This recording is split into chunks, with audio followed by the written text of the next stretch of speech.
আসসালামু আলাইকুম প্রিয় দর্শক। ধান নদী খাল এই তিনে বরিশাল।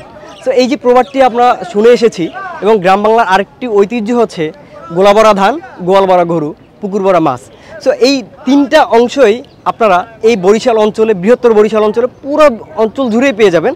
এর মধ্যে প্রথম যেটি গোলা ভরা ধান, সেটি আপনাদের দেখাবো। এখন দেখতে পাচ্ছেন আমার সামনে একটি ধানের গোলা রয়েছে।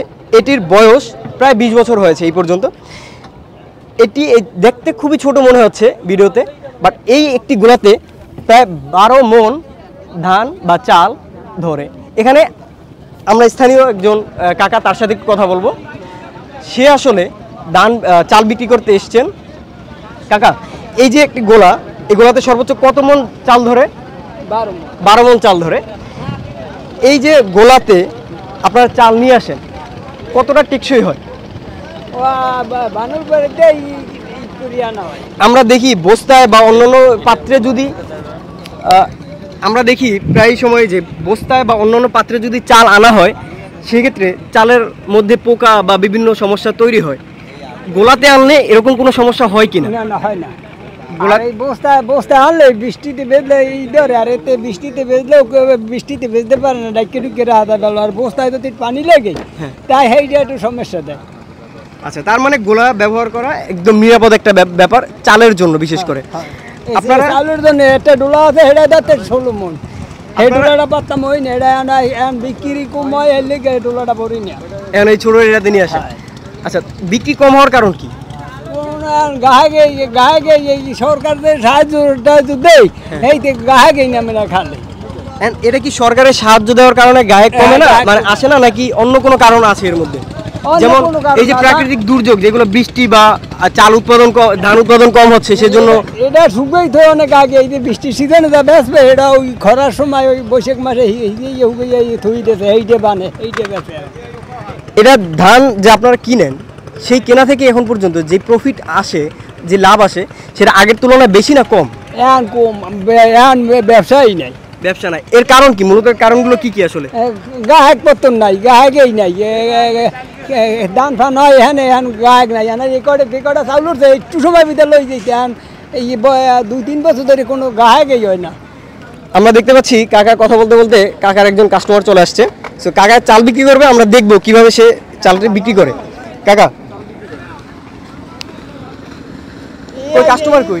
ওই যে কাকা, আসেন, চাল কিনবেন না? আসেন আসেন। আমরা দেখতে পাচ্ছি কাকার কাস্টমার যে পিছনে, বাট এই নৌকাতে দেখা যাচ্ছে কাকা অলরেডি বিক্রি করেছে। সে একজন পাইকার, সে ধান কিনে প্রসেস করে তারপর চাল তৈরি করেছে এবং সে চালগুলো আরেকজনের কাছে বিক্রি করছে। কাকা, আজকে কত মণ বিক্রি করছেন? আজ প্রায় 30 মণ। 30 মণ। আপনার ধান কিনছেন অনেক আগে, তাই না? ধান কিনছেন কোত্থেকে? ধান কিনছি সাহায্য গাড়ি দিয়া। এটা নাজিরপুর থেকে, একদম প্রান্তিক চাষি যারা, তাদের কাছ থেকে কিনছেন? হ্যাঁ, তাদের কাছ থেকে।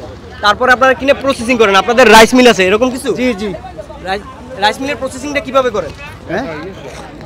রাইস মিলের প্রসেসিংটা কিভাবে করেন? এটা আমরা ধান সিদ্ধ করি পয়লা, ঠিক আছে? ধান সিদ্ধ করে এরপরে চাতালে সিদ্ধ করে শুকাই টুকাইয়া, এরপরে আপনার যে মিলে নিয়ে ভাঙ্গাইয়া মিল থেকে ভাঙ্গাইয়া চাল বানাইয়া বাজারে বিক্রি করি। আপনারা কি শুধু এই বৈঠাঘাটা বাজারে বিক্রি করেন না অন্য কোনো বাজারেও? বৈঠাঘাটা বাজারে, ইন্দিরাট বাজারে, 2 বাজারে যান। 2 বাজারে। বৈঠাঘাটা বাজারে আসার একমাত্র কারণ কি? একমাত্র কারণ হলো এখানে এই চাল বিক্রি করেছে, এটা কোনো বোঝা বাউন লাগে না, ট্রলারে দিয়ে দেয়, ঠিক আছে? কোনো খাটনি পড়ে না, এখানে খাজনা আছে। এখানে চালের ব্যবসাতে খাজনা আছে? ইন্দিরাট বাজারে খাজনা নাই। ইন্দিরাট চালের বাজারে খাজনা নাই? না না। খাজনা কেমন দিতে হয় আপনাদের? এটা খাজনা 10 টাকা করে প্রতিদিন। 10 টাকা, মানে একদিন আসলে 10 টাকা? 10 টাকা। আচ্ছা, একদিন আসলে এখানে 10 টাকা খাজনা দিতে হবে? এক মণকে 10 টাকা। মণকে 10 টাকা? মণকে 10 টাকা। তার মানে আপনি 30 মণ আজকে বিক্রি করলেন, 300 টাকা দিতে হবে খাজনা। তাহলে তো অনেক বেশি। হ্যাঁ, আর ওখানে হইলে সরুকড়িতে ওই এমপি মহোদয় সে মওকুফ করে দিয়েছে খাজনাটা।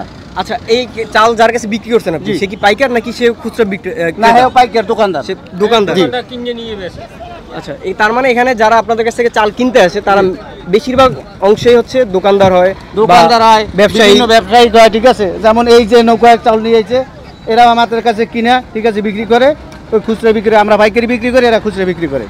আপনারা এই ব্যবসার সাথে জড়িত কত বছর যাবত? বিগত 50 বছর ধরে আমার বাবা করতো, ঠিক আছে? এরপর আমি করতেছি আমরা বংশ পরম্পরা একটা হ্যাঁ। ব্যবসা। আগের যেই বেচা বিক্রি ছিল এটা কি এখনো বলবৎ আছে নাকি না না না, আগের চেয়ে কম, অনেক কম? অনেক চেয়ে কম। কি জন্য? অনেক জায়গায় বিভিন্ন ক্ষেত্রে আগে তো এই ব্যবসাটাই সবচেয়ে ভালো ছিল, হ্যাঁ। এখন এই ব্যবসাটা খারাপ হয়ে গেছে, বিভিন্ন জায়গায় বড় বড় অটো মিলগুলো হয়ে গেছে, ঠিক আছে।